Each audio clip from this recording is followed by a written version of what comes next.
C'est l'heure de vous informer, mesdames et messieurs, bonsoir et bienvenue dans la grande édition du journal sur Mondico Télévision. Le sommaire, c'est tout de suite.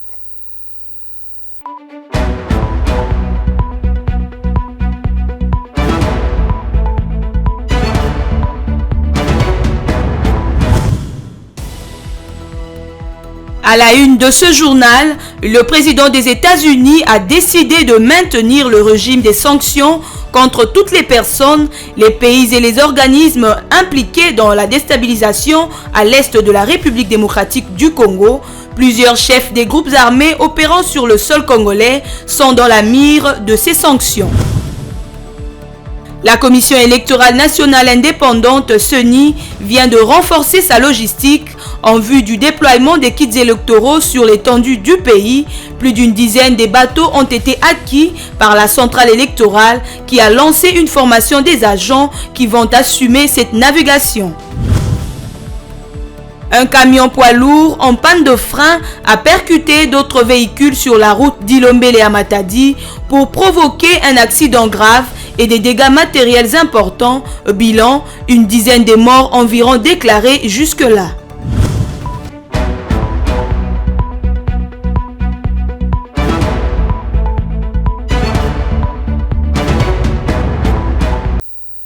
À toutes et à tous, bienvenue dans ce journal. Washington considère la situation en République démocratique du Congo comme une menace directe et inhabituelle à la politique étrangère des USA. À cet effet, le président Joe Biden a maintenu les sanctions américaines arrêtées contre certaines personnes de la région, ainsi que celles liées à l'appui du Rwanda au groupe armé M23. Rapport des faits dans cet élément. Regardez. Le président américain Joe Biden a prolongé d'une année l'état d'urgence national lié à la République démocratique du Congo pour la raison que la situation des troubles militaires et de déplacement des populations liées à l'Est continue de constituer une menace inhabituelle et extraordinaire pour la politique étrangère des États-Unis. L'International Emergency Economic Power Act autorise la Maison-Blanche à déclarer l'existence d'une menace inhabituelle et extraordinaire lorsque, pour la sécurité nationale, la politique étrangère ou l'économie des États-Unis qui provient en totalité et en grande partie en dehors des États-Unis se trouve embarrassée, ce qui est le cas. Cette loi autorise ensuite le président américain, après une telle déclaration, à bloquer des transactions et à geler des actifs pour faire face à cette menace. Ceci s'apparente au cas d'une attaque réelle contre les États-Unis pour le président américain qui peut, à ce stade, également confisquer les biens liés à un pays, un groupe ou une personne qui aurait contribué à l'attaque. Pour rappel, le 27 octobre 2006, le président George Bush avait ordonné au blocage des biens de certaines personnes qui contribuaient au conflit en République démocratique du Congo. Il avait alors déclaré que la situation en RDC, marquée par des violences généralisées et des atrocités menaçant la stabilité régionale, constituait une menace inhabituelle et extraordinaire pour la politique étrangère des États-Unis. Plusieurs personnalités avaient été sanctionnées, notamment Laurent Nkunda, Ignace Mouriana Chaka, ainsi que des trafiquants étrangers. Jean-Pierre Bemba, Christophe Lutundula et Patrick Mouyaya ont rencontré les ambassadeurs européens et américains pour présenter des preuves d'une nouvelle incursion de l'armée rwandaise sur le territoire congolais le mercredi 25 octobre 2023. Au cours de cette rencontre, les cartes et des images de drones ont été exposées par le vice-premier ministre en charge de la Défense, accompagné de ses collègues des Affaires étrangères et de la communication. Grace Mayo nous en dit plus. L'objectif de cette démarche, selon une source gouvernementale, est de partager des informations cruciales et surtout de sensibiliser et de prévenir la communauté internationale sur la situation. Parallèlement à cette rencontre, le président Félix Tshisekedi a eu un entretien avec Rosanne de Bilderling, la nouvelle ambassadrice de la Belgique accréditée en RDC. Il y a eu aussi des sanctions qui ont été adoptées par l'Union européenne à la lumière du rapport des Nations Unies, des experts des Nations Unies sur ce qui se passe, donc le soutien qui est apporté aux groupes armés. Et bien sûr, nous restons aussi vigilants, nous essayons de soutenir les initiatives qui veillent à apporter une solution, si possible, pacifique, le désarmement, la démobilisation des combattants, parce que nous restons convaincus que quand il y a des combats, c'est d'abord la population qui souffre. On comprend la volonté de récupérer le contrôle sur le territoire, mais évidemment, il faut aussi penser aux populations, aux millions de déplacés qui souffrent, aux enfants qui ne vont pas à l'école. Enfin, on peut continuer comme ça pendant très longtemps.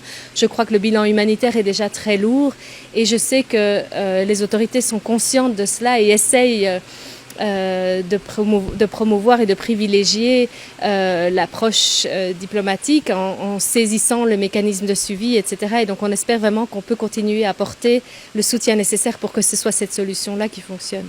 Le même jour, le président Félix Antoine Tshisekedi a également reçu l'ambassadeur de l'Italie en RDC, Alberto Petrangeli, avec qui il a discuté de la situation économique de la République démocratique du Congo. Et avec le président, on a parlé plutôt du domaine économique. Donc, on a parlé des liens historiques entre l'Italie et la RDC dans le domaine industriel. Donc, toutes les entreprises italiennes qui ont beaucoup aidé les pays après l'indépendance. Et donc, on a convenu sur la nécessité de renforcer les liens économiques maintenant avec les grands projets d'infrastructures qui sont nécessaires pour les pays. Et nous, on a des entreprises de pointe dans les domaines des infrastructures, donc qui bâtissent des barrages, des ponts, des routes. On a des entreprises dans le domaine de l'agriculture aussi. Et donc, on espère que cette entreprise pourront rentrer à nouveau dans les pays pour donner leur contribution au développement du pays sur la base du programme qui a été établi par le chef de l'État. La République démocratique du Congo a également saisi le mécanisme conjoint de vérification pour constater cette nouvelle agression. Pour sa part, la force régionale de la communauté d'Afrique de l'Est appelle au retour à l'accord de cessez-le-feu et à la cessation des hostilités entre les forces armées de la République démocratique du Congo, le FARDC en sigle, et les groupes armés M23. Et plus d'inquiétude pour acheminer les kits électoraux dans le Congo profond et dans les zones difficiles. La Commission électorale nationale indépendante vient de se doter de 28 bateaux de grand format pour assurer la mobilité des matériels et aussi de ses agents. À la question de savoir comment utiliser ces bateaux, une session de formation vient d'être organisée à l'intention du personnel navigant de la Commission électorale nationale indépendante. Formation lancée par le président de la CENI, Denis Kadima Kazadi. Commentaire de notre reporter. La Commission électorale nationale indépendante, CENI, s'est dotée de 28 bateaux, dont 9 de grand format, pour renforcer le déploiement du matériel électoral sur l'ensemble du pays et plus particulièrement dans les zones d'accès difficiles. C'est dans ce cadre que le président de la CENI, Denis Kadima Kazadi, a lancé le mercredi 25 octobre 2023 la formation du personnel navigant devant assurer la mobilité du matériel électoral et des agents à travers le territoire national en prévision des élections du 20 décembre 2023. Je vous invite à vous appliquer en vue d'acquérir toutes les instructions prévues dans le programme de cette formation. Sachez que les bateaux mis à votre disposition sont exclusivement destinés au seul transport de matériel et éventuellement du personnel opérationnel de la CENI. Pour sa part, le rapporteur adjoint Paul Mohindo a présenté les objectifs de cette formation de 2 jours qui sera plus pratique que théorique et dont les bénéficiaires sont des capitaines et des matelots. Par ailleurs, le questeur adjoint a relevé que la Commission électorale nationale indépendante devra acheminer le matériel pour approvisionner près de 7549 centres de locaux de compilation des résultats dans le respect de prescrits du calendrier électoral. Auparavant, le secrétaire exécutif national a clairement noté que, depuis quelques mois, la CENI a lancé de grandes manœuvres logistiques pour le déploiement de différents matériels. C'est dans ce cadre qu'elle possède dans son patrimoine du matériel roulant et flottant qui lui facilite l'opération de distribution du matériel électoral vers ses 179 antennes. Cette cérémonie du lancement a été marquée par une randonnée fluviale au cours de laquelle les membres de la Commission électorale nationale indépendante ont pris la mesure des aptitudes de ces bateaux en naviguant sur le fleuve Congo.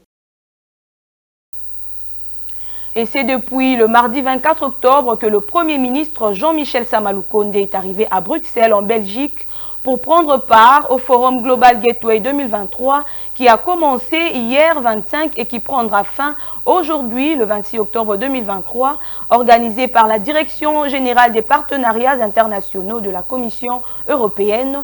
Ce forum réunit des représentants des gouvernements de l'Union européenne et ceux des autres pays du monde entier. Suivi.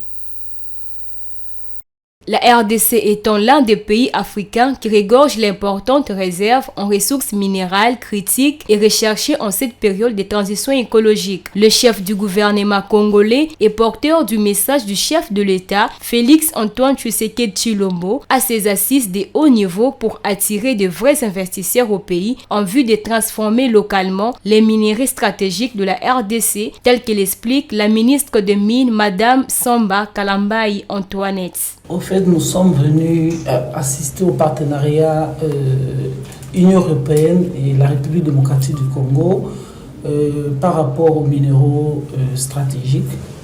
Et nous, la République démocratique du Congo, comme vous le savez, regorgeons pratiquement toutes les substances minérales qui interviennent dans la transition énergétique. Et demain, déjà, nous allons signer un protocole d'accord Union européenne, République démocratique du Congo, pour le partenariat sur la chaîne de valeur de tout ce que nous avons comme minerai. Donc nous voudrons inviter les investisseurs à nous accompagner dans l'exploration. Comme vous le savez, l'exploration est une condition sine qua non à l'accès aux minerais. Et c'est même le premier maillon de la chaîne. Nous explorons, nous extrayons, nous raffinons, nous transformons et nous commercialisons localement. Son objectif est de contribuer au développement des pays partenaires de l'Union européenne, en premier lieu sur le continent africain, à travers la mobilisation du secteur privé pour accélérer les transitions numériques, énergétiques et écologiques dans les pays émergents et en développement. Elle connaît également la participation des représentants du secteur privé, de la société civile, des penseurs des premiers plans, des institutions financières et des organisations internationales. Le Premier ministre s'est fait accompagner de quelques membres du gouvernement, dont les ministres des hydrocarbures, Julien Paluku, à ces forums placés sous les signes de la chaîne de valeur de minéraux critiques et stratégiques. La stratégie européenne Global Gateway est une initiative de la Commission européenne lancée sous présidence française de l'Union européenne fin 2021. Poursuivons ce journal, des efforts qui viennent d'être couronnés. Patrick Mouyaya, ministre de la Communication et Médias, a reçu hier mercredi 25 octobre un nouveau prix. Le porte-parole du gouvernement a été primé par la structure Bomoko United comme étant un modèle de la jeunesse. Parmi les prouesses, l'organisation des États généraux de la communication et médias. Plus de commentaires dans cet élément. Ministre de la communication dynamique, inventif et ingénieux, Patrick Mouyaya a su accomplir plusieurs réalisations palpables, faisant de lui le bon élève du gouvernement Sama Lukonde. Organisation des États généraux de la communication et médias, modernisation de la télévision nationale, coordination de son secteur lors de l'arrivée du pape François en République démocratique du Congo, une innovation avec le briefing presse. Mesdames et messieurs de la presse, bonsoir. Le ministre de la Communication et Médias, à travers le changement de narratif, a su donner le temps d'une jeunesse qui fait bouger les lignes. C'est une manière pour nous de vous encourager encore d'aller plus, de faire encore plus. C'est dans ce cadre que le trophée Bomoko United a immortalisé dans la mémoire collective le passage remarquable d'une valeureuse personnalité aux ambitions et freins d'un modèle de la jeunesse. Qu'il est à la tête du ministère, il y a eu des touches qui ont redoré l'image de la République et les actions du gouvernement. Il essaie d'éclairer Et pour nous, Bomoko Unity, on a dit c'est dans notre esprit, Bomoko Unity, qu'on avait l'obligation de le congratuler pour qu'il puisse faire encore plus dans l'avenir. Notons que le président de la République démocratique du Congo, Félix Tshisekedi Tshilombo, est le premier citoyen congolais à recevoir le trophée Bomoko Unity en 2019 à Abuja, en Côte d'Ivoire, lorsqu'il avait sous sa délégation les jeunes entrepreneurs du pays dans le cadre de la fondation Tony Eloumé. Ensuite, d'autres autorités avaient également bénéficié de ce prix. À quelques jours de la fin du mois d'octobre, le vice-premier ministre, ministre de la fonction publique, Jean-Pierre Liaou, a reçu le président intérimaire du comité de suivi de la paie des fonctionnaires et agents de l'État. Le président intérimaire est venu faire le rapport sur l'évolution de la préparation de la paie des agents publics de l'État du mois d'octobre au numéro 1 national de la fonction publique. De ce rapport, il ressort que la paie connaîtra un léger retard dû aux multiples opérations liées à l'intégration des nouveaux agents mécanisés dans le système. Images et commentaires signés Enoch Kalonji. La paie des agents de la fonction publique de l'État du mois d'octobre 2023 connaîtra un retard dû aux travaux d'ajustement de nouveaux mécanisés dont l'intégration nécessite une mise à jour dans les listes de la direction de la paie. Accompagné par l'ordonnateur délégué du gouvernement ainsi que le président de l'intersyndicale nationale de l'administration publique INAP, il était question pour le président AD intérim de présenter au vice-premier ministre, ministre de la fonction publique Jean-Pierre Liaou, ses rapports justificatifs liés à ces retards. Le président par intérim du comité de suivi de la paie des fonctionnaires et agents de l'État en appelle au calme aux fonctionnaires et que cette question est prise en charge. Les ajustements qui sont en train d'être faits, les ajustements décidés lors des travaux des banques syndicales et le gouvernement, mais aussi les nouvelles mécanisations font en sorte qu'il y ait beaucoup de travail à faire au niveau de la direction de la paie. Et cela engendrera certainement un glissement dans le paiement des salaires du mois d'octobre. Nous nous sommes dit, est-ce que c'est important de faire une paie complémentaire pour les ajustements, pour l'application de la grille barémique, etc. On a dit non, on accepte un petit retard qui serait 10 jours, 11 jours maximum, ok? Au lieu de mettre les fonctionnaires dans une situation où ils seront appelés à suivre les compléments de leur rémunération. Et donc, le VPM nous a reçus et on a exposé les problèmes. Il nous a donné des orientations. Et donc, pour nous, c'est l'occasion d'appeler tous les agents et fonctionnaires de l'État au calme, que la question est prise en charge, que les services sont en train de travailler nuit et jour pour que la paie soit effectuée dans le meilleur délai. Ces responsables ont également visité tous les bureaux de la direction de la paie pour se rendre compte de la façon dont les agents de cette direction préparent les états de paie afin de permettre à l'ensemble de l'administration du pays d'être payés dans de bonnes conditions. Et au total, 10 156 754 $ américains ont disparu des comptes de l'entreprise Simco, une filiale appartenant à 99 à la Générale des carrières des mines, GECAMINE, d'octobre à décembre 2022. Ceci ressort d'une investigation du service de l'inspection générale des finances. Explication à suivre dans cet élément de la rédaction. C'est la correspondance d'un inspecteur général chef de brigade de l'IGF qui renseigne que parmi les personnes impliquées dans la disparition présumée de cette somme d'argent figurent plusieurs cadres de la GECAMINE, dont M. Guy Lukamanzuzi, actuel président du conseil d'administration de cette société étatique et mandataire dans plusieurs autres filiales de la GECAMINE. M. Kassongo Mabouicha, ancien président intersyndical, M. Léon Muiné, administrateur, et M. Jacques Massango, actuel directeur général adjoint de cette société. Selon cette correspondance, les trois premières personnes auront reçu chacune une somme de plus d'1 million de dollars américains sur les 10 millions. Les motifs de retrait de cette somme d'argent, poursuit l'inspecteur général chef de brigade, est indiqué soit comme une dotation spéciale, soit comme une collation spéciale, soit encore non spécifiée. Il précise que Les 27 personnes citées dans la disparition de ces sommes d'argent doivent être entendues parce que ces agissements constituent des actes de détournement. Cette nouvelle révélation intervient 2 jours après celle rendue publique par la Cour des comptes de détournement présumé de 25 millions de dollars de la Gécamine.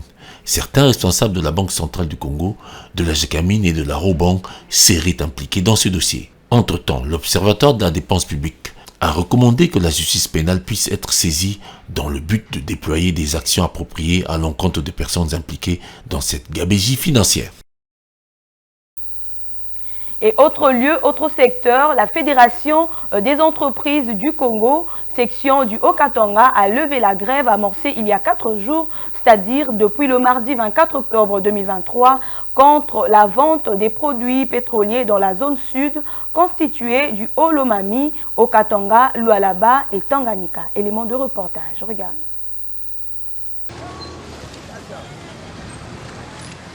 D'après le comité provincial des pétroliers du Haut-Katanga, la décision de la suspension de la grève intervient un jour après la publication par le gouvernement congolais d'une nouvelle structure des prix des produits pétroliers comme convenu lors de la récente réunion tenue à Lubumbashi. Vital Kamerhe, vice-premier ministre et ministre de l'économie nationale, a fixé de manière suivante les nouvelles structures de prix des produits pétroliers dans la zone sud. Pour la ville de Lubumbashi, 1 litre d'essence est passé de 3 850 francs à 3 915 francs. Le gasoil à 4 445 francs et le pétrole est désormais vendu à 3 600 francs. Pour les villes de Likasi et de Kasumbalesa, le prix du litre d'essence est à 4 040 francs et 4 270 francs pour le gasoil, 3 425 pour le pétrole. Pour la ville de Kolusi, dans la province du Lualaba, 1 litre d'essence passe à 4 215 francs, tandis que celui du gasoil passe à 4 445 francs et le pétrole à 3 600 francs. Il est à noter qu'avec cette nouvelle structure de prix des produits pétroliers, toutes les stations-service des villes de Likasi, Kasumbalesa et Lubumbashi ont repris la vente des carburants. Jusque-là, entre-temps, aucune suite sur la deuxième revendication des pétroliers concernant les manques à gagner n'a été évoquée par le gouvernement. Et lors de la dernière parade avec le groupe mobile d'intervention, le 23 octobre 2023, le commandant de la police de la ville de Kinshasa, le commissaire divisionnaire adjoint Blaise Kilimbalimba, a rappelé à cette unité de la police la raison de son existence liée à instaurer la sécurité d'une manière spécifique à leur formation spéciale. Regardez. Le commandant de la police de Kinshasa s'est adressé de façon très claire à l'unité d'intervention rapide, amenée à agir régulièrement sur le terrain des 26 communes de la capitale Kinshasa où l'insécurité est récurrente. L'intervention, selon l'une des remarques du commissaire provincial Blaise Kilimbalimba, ne peut pas se faire dans plus de 5 minutes, sinon c'est la dérive, a-t-il martelé. De manière pédagogique, Blaise Kilimbalimba a rappelé aux hommes qui composent cette unité que leur spécificité est d'intervenir avec rapidité car tout policier bien formé au sein du groupe mobile d'intervention sait que l'intervention se fait dans 5 minutes. Pas plus, pas moins. C'est juste comme le temps de mettre les bottes, le béret et autres accessoires. Le commissaire provincial de la police a également rappelé à ces hommes que lorsqu'ils interviennent, c'est pour remettre de l'ordre et pas pour estorquer la population, puisque, a-t-il fait remarquer, quand le policier porte la tenue, c'est pour sécuriser la population et c'est bien. En plus, le commandant Blaise Kilimbalimba a affirmé qu'il n'est pas disposé à permettre de changer cette mission régalienne. Par conséquent, tous les contrevenants qui vont ternir l'image traditionnelle de la police subiront sévèrement les rigueurs de la justice. Le chef de la police les a exhortés à bannir dans leur comportement l'extorsion, le non-respect des consignes qui sont punissables. Et avant de conclure, lors de cette communication, Blaise Kilimbalimba a signifié qu'un policier ne peut pas faire recours à son arme n'importe quand. Il y a des interventions qui nécessitent tout simplement le recours aux arts martiaux. Pour terminer, le patron de la police de la capitale a procédé à la désignation des éléments qui vont constituer une nouvelle unité d'intervention rapide. Ceci afin de boucler la ville assez régulièrement avec les élections qui approchent. Et rendons-nous dans le Congo central, une dizaine de morts, tel est le bilan provisoire d'un accident de circulation qui s'est produit le mercredi 25 octobre sur la nationale numéro 1 à la hauteur de la descente d'Ilombélé dans la ville de Mbanzangungu en la province du Congo central. À l'origine de ce drame, un véhicule poids lourd en panne de système de frein en provenance de Matadi qui a percuté environ 5 véhicules devant lui. Suivez les détails avec ces images amateurs. L'incident se produit à la hauteur de la descente d'Ilombele en Banzangungu lorsque ces véhicules poids lourds en provenance de Matadi, en panne de son système de frein, est allé finir sa course en percutant à son passage d'autres véhicules, dont 6 environ, plus un motocycliste. Le bilan est grave. Une dizaine de morts en dépit des dégâts matériels importants pour la plupart des véhicules.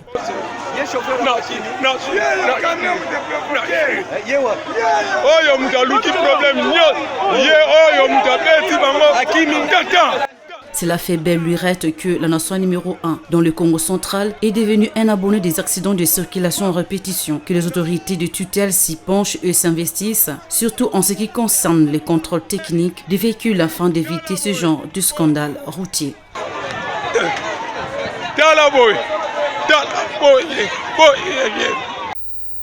Et pour terminer, le 3 octobre dernier, Christophe Mabaya Kulenduka Kudiakubanza avait effectué une descente à Masimanimba, plus précisément dans la province du Kwilu. Il s'agissait notamment au cours de ce voyage de redynamiser le parti Mapar pour le Congo, MPC en sigle, où il assume la charge de conseiller du président initiateur, nommément Étienne Tshisekedi Wa Tshisekedi. Images et commentaires de Muriel Mvoum.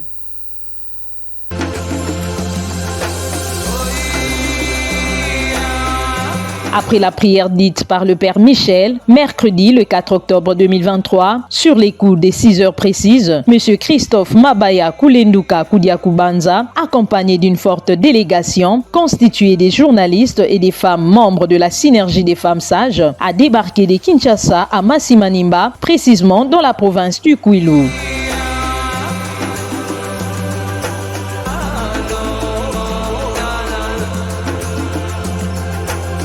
Au cours de ces voyages, il s'agissait notamment de redynamiser le parti politique dénommé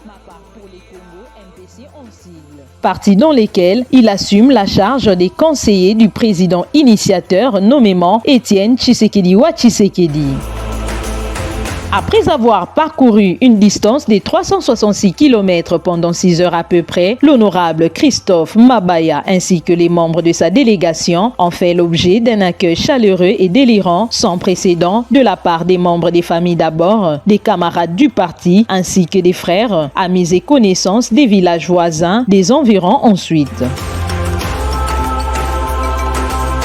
Celui qui aura vécu sans songer aux générations futures ou sans travailler pour son pays n'aura vécu qu'en parasite.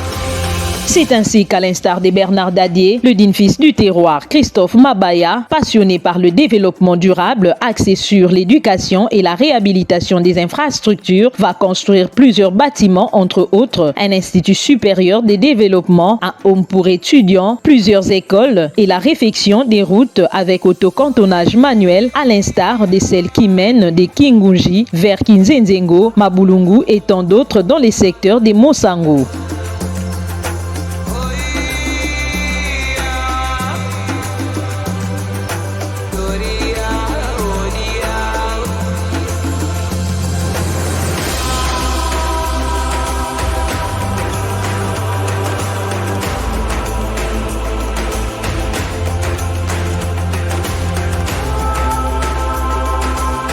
Dans le cadre de sa vision, il voudrait que l'on puisse respecter d'abord cette parole de son père, qui est le peuple d'abord. Mais aujourd'hui, quand il est en train de se dédouaner, il a commencé par cette phrase pour appliquer cette parole de son père, le peuple d'abord, avec l'éducation nationale, où la loi, depuis toujours, dit tout citoyen, tout Congolais a droit à l'éducation. Mais alors, nous, de notre côté, nous avions étudié à l'époque sans payer des frais à l'école primaire, et voire même à l'université où nous étions de boursiers. Mais la vision du chef de l'État, c'est exactement ça. Dans ce Congo, revenir sur ces bonnes histoires, ces bonnes choses qu'on a faites avec les Belges, avec M. Mobutu, parce que moi j'ai étudié à l'université avec une bourse que M. Mobutu a mise à la disposition des Congolais qui partaient à l'université. Mais pourquoi on ne peut pas le faire maintenant? Dans le cas de la vision du chef de l'État, il voit ça Et déjà, vous avez vu le bus qu'il a mis, les bus qu'il vient de mettre à la disposition des étudiants dans la ville de Kinshasa. Et je pense qu'il le fera aussi pour les autres provinces. Il va s'intégrer dans l'engagement social et ou dans la politique active. Cela remonte au 30 décembre 2022. Après avoir reçu la révélation divine par l'entremise des serviteurs des dieux de l'église catholique Saint-Maurice de Masimanimba, qui l'ont exhorté à faire preuve d'intégrité afin de mener à bien sa vision pour le bien-être social de la population de sa contrée natale. Il est de notre responsabilité en tant que femme de guider les papas. Je n'ai aucun autre message à vous apporter en ce jour. Seulement, la question sine qua non à se poser est que qui allions-nous voter en décembre 2023? Moi, je nous exhorte à faire un choix responsable et judicieux. Si nous sommes tous pour les changements et le développement durable de cette province.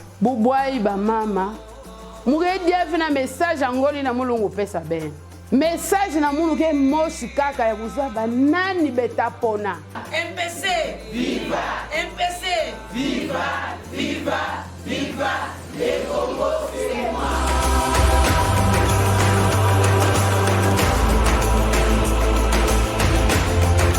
Sa première réunion tenue à Masimanimba dans sa résidence privée consistait essentiellement à échanger sur les stratégies à mettre en place dans les Kwilu en vue d'accorder la victoire et la majorité écrasante au président Félix Tshisekedi aux élections de décembre 2023. En fait, le développement durable, c'est ce que nous attendons avec notre parti politique. Nous ne pouvons le faire qu'avec deux volets. Les volets de dépenses de l'État sur la loi des finances et du budget, ou l'organisation de la société elle-même en contribuant, comme l'ont fait par exemple les serres à Tumikia, lorsqu'ils ont fait sortir de l'eau à Tumikia et elles sont en train de distribuer ça dans plusieurs villages. Voilà, il y a deux possibilités. La première, c'est celle du finance de l'État dans la ligne budgétaire, avec le programme du gouvernement, et le second, c'est la ligne de l'organisation de la société civile de Masimanimba. Les actions concrètes du chef de l'État font l'objet d'une grande actualité dans le Kwilu suite à l'évangélisation de celui qu'on appelle communément Susuya Bwala. Masimanimba a compris qu'on ne peut pas les embarquer sur une voie qui ne les amènera pas au développement. Nous sommes restés longtemps, depuis toujours, en opposition. Mais qu'est-ce que cela nous a apporté? Ils ont compris que Martin Fayulu est en train de tergiverser. Il ne pourra pas nous amener dans un bon port. Vous avez vu, nous sommes restés à Masimanimba pendant des siècles, sans une infrastructure de l'administration du territoire. Sinon, cette infrastructure que les Belges avaient laissée. Avec le programme des 145 territoires, nous avons reçu l'administration, les bureaux où vont s'installer l'administration. Nous avons vu des centres médicaux, nous avons vu des écoles. Et c'est pour la première fois depuis 1960 qu'un président de la République puisse penser à renouveler les infrastructures d'accueil des services publics. Pour atteindre les objectifs assignés, le 7 octobre 2023, les amis de Christophe Mabaya ont effectué une descente dans différents secteurs de Masimanimba. Nous irons dans les secteurs de Kitoyi, on pourra visiter aussi le secteur de Kinzenga. Et puis en passant par Masimanimba parce que nous sommes au centre aujourd'hui. Nous avons déjà été un peu partout, mais maintenant nous allons redynamiser ce que nous avions fait et contrôler si tout le monde est toujours avec nous. Nous allons simplement dire à nos bases qu'ils doivent être sereins pour voter les personnes capables à collaborer avec le gouvernement qui sera mis en place pour que nous ayons les infrastructures du développement durable, telles que les routes, l'électricité, l'eau, la santé, les écoles.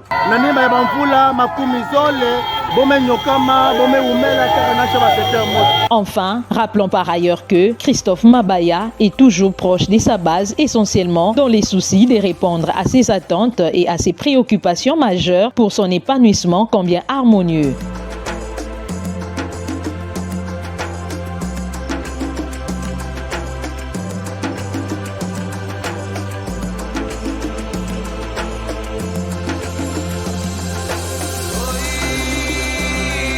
Voilà pourquoi sa JBCR ne manque de quoi offrir.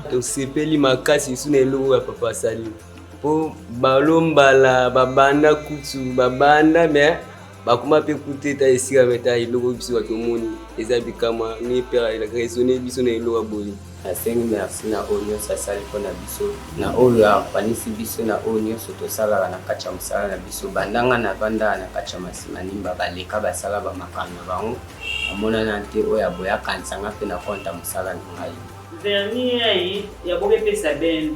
Les outils de travail et autres accessoires que vient de vous remettre l'honorable Christophe Mabaya, c'est pour vous permettre de mener à bien votre travail, aussi subvenir à vos différents besoins.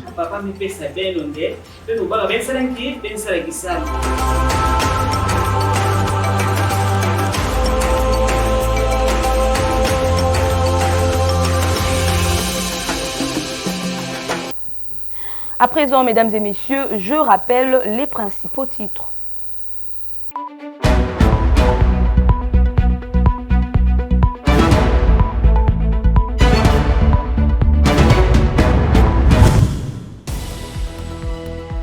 À la une de ce journal, le président des États-Unis a décidé de maintenir le régime des sanctions contre toutes les personnes, les pays et les organismes impliqués dans la déstabilisation à l'est de la République démocratique du Congo.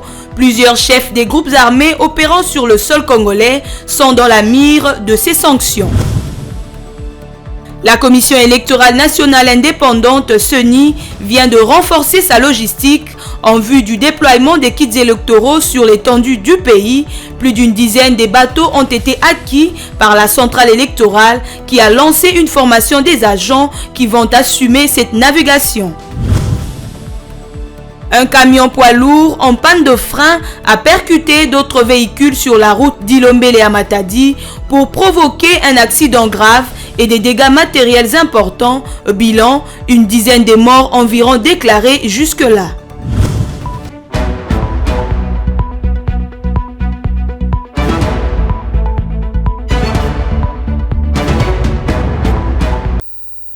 Et voilà qui met fin à ce journal. Mesdames et messieurs, merci de l'avoir suivi. Je vous donne donc rendez-vous la semaine prochaine. Au revoir.